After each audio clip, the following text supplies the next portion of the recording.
మంచి అందమైనటువంటి స్వరూపాన్ని దిద్దుకోవడానికి నీ కోసం. నీకు నిన్ను దిద్దుకోవాలనుకుంటే యూజ్ ద మిర్రర్, అద్దాన్ని వాడుకోవాయా. మొహం నిండా మసి పూసుకుని అద్దం ముందర నిలబడి అయ్యో ఏమిటండి ఇలా మట్టిగా ఉంది అనో, ఏడుపు మొహం వేసుకుని దాని ముందర నిలబడి అది ఏడుస్తున్నట్టుగా నా మొహాన్ని చూపిస్తోంది అని అద్దాన్ని ఎవడైనా పగలగొడితే వాణ్ణి మనం ఏమంటాం? పిచ్చోడు అంటాం, జాలి పడతాము. రాముడంతే. అందుకే ఆయనని ఆదర్శ పురుష ఉత్తముడు, ఆదర్శ పురుషోత్తముడు అన్నారు ఆయన్ని. ఆయన ఒక అద్దం. అద్దం నీకోసం, అద్దం కోసం కాదు. నిన్ను నువ్వు చూసుకోవాలనుకుంటే keep the mirror safe, keep the mirror protected, keep the mirror with you always and see that. Decorate your self. నిన్ను నువ్వు అలంకరించుకోవా అని గుర్తించిన ఈ జాతి రాముడు కోరలే. మాకు రాముడు కావాలని గుళ్ళు కట్టారు ఆయనకి. జ్ఞాపకం పెట్టుకోండి బంధువులారా, దేవుడవ్వడం గొప్ప కాదు, మానవుడవ్వడం చాలా గొప్ప. దేవుడవ్వడం కష్టం కాదు, మానవుడిగా మసలగలగడం గొప్ప. ఎందుకో తెలుసునా? ఏమిటి మానవుడంటే? అందరినీ ఆదరించు, సుఖ దుఃఖాలని సమానంగా భావించు. ఇది ఎవరు చేశారండి? రామాయణం చూడండి ఒకసారి. ఒక ఆటవికుడు, ఒక బోయత, ఒక మనిషి, ఒక ఋషి, ఒక పక్షి, ఒక గుర్రం, ఒక చెట్టు, నీరు, రాక్షసుడు, కోతి, ఉడత తేడా లేకుండా అందరూ ప్రేమించేటట్టున్నాడు ఆయన. మీకు ఇంకో రహస్యం చెప్తా.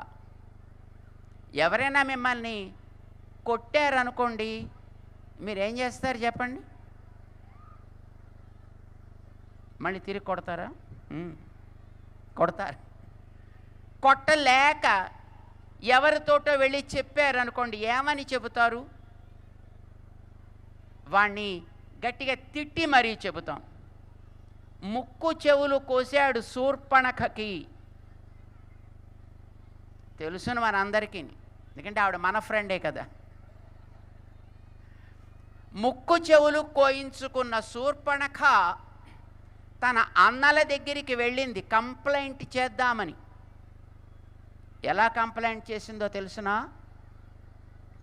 తరుణౌ రూపసంపన్నౌ సుకుమారౌ మహాబలౌ పుండరీక విశాలాక్షౌ చీరకృష్ణాజినాంబరౌ ఫలమూలాసినౌ దాంతౌ తాపసౌ ధర్మచారిణౌ పుత్రౌ దశరథస్య ఆస్తాం రామలక్ష్మణౌ. ఎవరే నీ ముక్కు కోసింది అని అడిగాడు వాళ్ళ అన్నగారు. ఎందుకంటే ఆవిడ ముక్కు కోస్తే ఇదివరకు రోడ్లు వేయడానికి రోడ్డు పక్కన మంట పెట్టి తారు డబ్బాలకి కన్నం పెట్టేవారు. అందులోంచి తారు కారుతూ ఉండేది. ఆవిడ ముక్కులోంచి చెవుల్లోంచి అట్లా కారుతోందండి. ఇలా కార్చుకుంటూ వెళ్ళింది వాళ్ళ అన్నల దగ్గరికి. ఆవిడ ఎవడు కోసాడే నీకు అని అడిగితే, అన్నా ఏం బాగున్నారో తెలుసునా? ముక్కెవడు కోసాడంటే నిజంగా అసలు వాళ్ళ రూపం అన్నా భలే బాగుందా, కోసిందెవరో చెప్పవే అంటే ఎంతెంత కళ్ళున్నాయి అబ్బా వాళ్ళకి. అరే కోసిందెవరో చెప్పమంటే ఇలా పట్టుకున్నాడా నా ముక్కుని, ఆ చెయ్యి ఎంత బాగుందో తెలుసునా? ఇది శూర్పణఖ యొక్క స్థితి. ఎవ్వడు రాముణ్ణి ద్వేషించలేదండి. శత్రువు అనుకున్న రావణాసురుడు కూడా ద్వేషించలా. స్పృహ తప్పి రథంలో పడితే సారథి రథాన్ని బయటికి తీసుకుపోతే బయట చల్లటి గాలితో స్పృహ వచ్చి, ఎందుకు నేను ఇక్కడున్నా, ఏది రణరంగం అని అడిగితే, స్పృహ తప్పి పడ్డావాయ్, అక్కడ ఉంటే ఎవడైనా వచ్చి మళ్ళీ కొడితే నువ్వు చస్తావని బయటికి తీసుకొచ్చాను అన్నాడు సారథి. ఛీ, ఎంత బాగా రాముడు యుద్ధం చేస్తున్నాడు. శత్రోహో ప్రఖ్యాత వీరస్య రంజనీయస్య విక్రమై. ఏం పరాక్రమమయ్యా, నా జీవితంలో ఇంతకాలానికి ఇలాంటి పరాక్రమం కలిగిన వాడిని ఒక్కడిని నేను చూడగలిగానని ఆనందిస్తుంటే రథాన్ని బయటికి తీసుకొస్తావా అని సారథి మీద కోప్పడ్డాడు. సారథి తిట్టాడు, నీకేం బుర్ర ఉందా లేదా, నువ్వు యుద్ధరంగంలోకి వచ్చింది ఆయన సౌందర్యాన్ని పరాక్రమాన్ని చూడ్డానికా యుద్ధం చేయడానికా? బౌలింగ్ చేసేవాడి యొక్క పరుగుల అందాన్ని చూస్తే బ్యాట్ పట్టుకున్నవాడికి ఏమిటవుతుందయా? ఎందుకు వచ్చావు నువ్వు ఇక్కడ యుద్ధరంగంలోకి, ఎందుకు నిలబడ్డట్టు? అందుకే నిన్ను బయటికి తీసుకొచ్చా. నువ్వు మళ్ళీ యుద్ధం చేస్తానంటేనే రణరంగంలోకి తీసుకుపోతానన్నాడు సారథి. ఎందుకు మీకు చెప్తున్నానంటే, మనిషి రావణాసురుని ద్వేషించలేదు, రావణాసురుడి తప్పుని ద్వేషించాడు. రావణాసురుని హింసించాలనుకోలే, మనస్సు మారితే తన సోదరుడిగా భావిద్దామనుకున్నాడు. విభీషణుణ్ణి అట్లాగే అంగీకరించాడు. ఇది మనిషి. వ్యక్తిగతంగా ఎవరి మీద రాగాలు ద్వేషాలు ఉండవు. తప్పు చేసిన వాణ్ణి క్షమించేది లేదు, తప్పు చేసిన వాణ్ణి దండించి తీరుతాడు. ఇది మనిషి.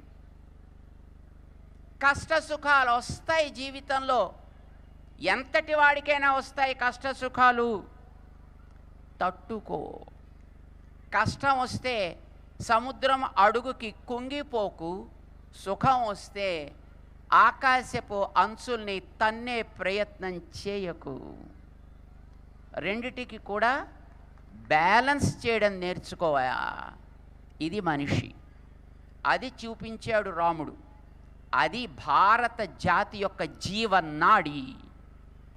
ఆ మానవత్వానికి ఈ భరత మాత పురుడు పోసి ప్రాణం ఇచ్చింది, ప్రాణం పెట్టింది. ఈ దేశంలో ఉండే ప్రతివాడికి ఇది ఆచరణ. మన భారతదేశంలో ఉండే ప్రతి వ్యక్తికి అది ఆచరణ. ఆ వ్యక్తి కొత్తవాడా పాతవాడా ప్రశ్న లేదండి, తెలిసినవాడా తెలియనివాడా ప్రశ్న లేదు. ప్రతివాడిని with open arms we invite. భారతదేశం అట్లానే ఎప్పుడూ చేతులు చాచి ఈ దేశానికి వచ్చిన ప్రతి వ్యక్తిని ఆదరించింది, స్వాగతించింది, ఆరాధించింది. It's okay. ఆరాధన అందుకున్న వాళ్ళు, ఆదరానికి నోచుకున్న వాళ్ళు బ్యాక్ స్టాబింగ్ చేశారు ఈ దేశాన్ని. That is okay. చాలామంది అట్లాగా ఈ జాతిని వంచిన వాళ్ళు ఉన్నారు, ఈ జాతిని ఆక్రమించిన వాళ్ళు ఉన్నారు. అదృష్టం కొద్దీ ఆ తల్లి మళ్ళీ స్వాతంత్ర్యాన్ని పొందింది. తన స్వయం సమృద్ధిని చాటుకోవడానికి మళ్ళీ ఈ గణతంత్ర దినాన్ని ఎన్నుకుంది. అయితే దురదృష్టం ఏంటంటే, ఈ దేశాన్ని ఇంతవరకు పాలించినటువంటి ఇతరులు ఈ దేశానికి ఈ జాతికి పట్టిన కళంకాన్ని తొలగించలేకపోయారు. రాజ్యాంగం ఒకటి స్వతంత్రంగా ఏర్పడ్డది, కానీ దురదృష్టం ఏంటంటే అలాంటి రాజ్యాంగంలోనే కొన్ని ఇంట్రూషన్స్ చోటు చేసుకున్నాయి. వాటిని మళ్ళీ గుర్తించి తొలగించేటటువంటి ఒక చిత్తశుద్ధి సంకల్పము కలిగినటువంటి మన కేంద్ర ప్రభుత్వం మళ్ళీ ఆ వజ్ర సంకల్పంతో అడుగుపెట్టే కాలం ఈ కాలం. దానికి ప్రతీకగానే రాముడి లాంటి ఆచరణ, రాముడి లాంటి ప్రేమ, ఆ ప్రేమ రుచి, ఈ మట్టికుండే రుచి అది. ఆ ఆచరణ శత్రువైనా బాగుపడాలనుకుంటే స్వీకరిస్తా. ఇది మేం చెప్పే మాట కాదిది. విభీషణుడు వచ్చినప్పుడు సముద్రపు ఒడ్డున నేను రాముణ్ణి ఆశ్రయిస్తా అని అడిగితే వద్దన్నాడు సుగ్రీవుడు. అక్కడే కొట్టేద్దాం, శత్రువు దగ్గర నుంచి వచ్చినవాడు ఏం చేస్తాడో మనకేం తెలుసును, మనతో పాటు చేరి మననే వెన్నుపోటు పొడిస్తే అంచేత వాడిని రానివ్వద్దయా, మనం నమ్మలేం, కొట్టేద్దాం అక్కడే అన్నాడు ఆయన. అలాంటి సుగ్రీవుణ్ణే పంపించి, హే సుగ్రీవా, ఆనయేనం హరిశ్రేష్ఠ దత్తం అస్య అభయం మయా విభీషణో వా సుగ్రీవ యదివా రావణస్వయం, నేను అతనికి అభయం ఇస్తున్నా, తీసుకొని రా. ఒకవేళ అక్కడి దాకా వెళ్ళాక సారీ సార్ మన విభీషణుడు అని అనుకున్నాం, కానీ కాదు రావణాసురుడే వచ్చాడండి అని మళ్ళీ వెనక్కి తిరిగి వచ్చేవు. Don't come like that. ఒకవేళ రావణాసురుడే వస్తే మనకేం అబ్జెక్షన్ అయ్యా, తీసుకునిరా. మన తమ్ముళ్లలో మరొక తమ్ముడుగా నేను భావిస్తా, అతనికి నేను అభయం ఇస్తా. ఏం భయం అక్కర్లేదు, సందేహం అక్కర్లేదు, పోయి తీసుకునిరా. This is the man, this is భారత ఆత్మ. మనం భారతాన్ని తల్లిగా ఎందుకు భావిస్తామంటే ఇందుకే. ఈ లక్షణాన్ని ఈ జాతిలో ఉండే ప్రతి వ్యక్తికి ఇచ్చింది ఈ భారత మాత. ఆ ప్రేమనిచ్చింది, ఆ సంస్కారాన్నిచ్చింది, ఆ సదాచారాన్నిచ్చింది. దానికి ఉదాహరణగా రాముణ్ణి నిలబెట్టింది. నీకేదో ఒక మోడల్ అంటూ ఉండకపోతే నువ్వు ప్రాక్టీస్ చేయలేవు కదా. ఎందుకంటే మనం అందరం అనుకరణ జీవులం. ఎవడో ఒకటి చేస్తే we can imitate that, we can follow that, we can practice it. So you need a model. That model is Rama. అందుకు రాముడు. సో రాముడు దేవుడు అంటే అనండి, కానీ మేమంటాం రాముడు మంచి మానవుడు. దేవుళ్ళైతే ఎప్పుడు భయపడుతూనే బతకాలండి. రావణాసురుడు కొడతాడో, హిరణ్యకశిపుడు కొడతాడో, హిరణ్యాక్షుడు కొడతాడో, కంసుడు కొడతాడో, ఇంద్రజిత్తు కొడతాడో అని. కానీ మనిషి దేనికి భయపడేవాడు కాడు. మనిషి మనిషిగా ఉంటే దేవతలు కూడా నీ వెంట తిరుగుతారు. నువ్వు దేవతల వెంట పడక్కర్లేదా. రాముడు మంచి మనిషి, అందుకే దేవతలు కూడా అతని వెంట పడ్డారు, అతని సపోర్ట్ తీసుకున్నారు. అందుకే మనం అలాంటి ఉత్తమ పురుషోత్తముడికి ఒక మంచి మందిరాన్ని ఏర్పాటు చేసి మనందరికీ అది ఒక ప్రేరణా స్థలిగా ఉండాలి, అది ఒక శక్తి స్థలము కావాలి. మనం ఎప్పుడు అందులో మనని సరిదిద్దుకోగలిగే అవకాశం కావాలి అనే ప్రపంచమంతా కోరుకుంది, జాతి అంతా కోరుకుంది, దేశమంతా కోరుకుంది. ఇంటింటా మూల మూల ప్రతి మనిషి కొందరు అనుకూలంగా కావచ్చు, కొందరు ప్రతికూలంగా కావచ్చు, కొందరు ఉదాసీనంగా కావచ్చు. అందరి నోట రామ్ రామ్ రామ్ రామ్ రామ్ రామ్ రామ్. ప్రపంచంలో అన్ని మూలలా రామమయమైపోయింది జగత్తంతా. రామభూతం జగదభూత్ అని వాల్మీకి చెప్పిన సన్నివేశాన్ని 22వ తారీఖు ముందు దాకా మనం చూసాం. భారతమాత మనకిచ్చిన అదృష్టం అది. మనమందరం అట్లా తయారు కావాలి. మనందరం గణతంత్ర దినోత్సవం చేసుకుని ప్రయోజనం ఏంటి? స్వతంత్రతా దినాన్ని పాటించి ప్రయోజనం ఏంటి? రాముణ్ణి స్మరించి ప్రయోజనం ఏంటి? గుడి కట్టి ప్రయోజనం ఏంటి? పూజించడానికి కాదు కదా. అందులోంచి ఒక ప్రేరణ తీసుకొని మన నరాల్లో నింపుకుని మనం కూడా ఆదర్శ మానవులం కావాలి, మంచి మానవులం కావాలి. మనలో కూడా రుచి పరిమళము ఈ భారతమాత మట్టికున్నట్టుగా మన దేహంలో ఉండే ప్రతి అణువుకి అంటాలి. మనలో కూడా ఆ ప్రేమ కలగాలి, మనలో కూడా ఆ సదాచారము కావాలి. ఇవి రెండు మనలో నింపగలిగే రాముడొచ్చిన తరుణంలో మనం జరుపుకునే ఈ 75వ వజ్రోత్సవం మన సంకల్పానికి వజ్రత్వాన్ని కలిగించుగాక.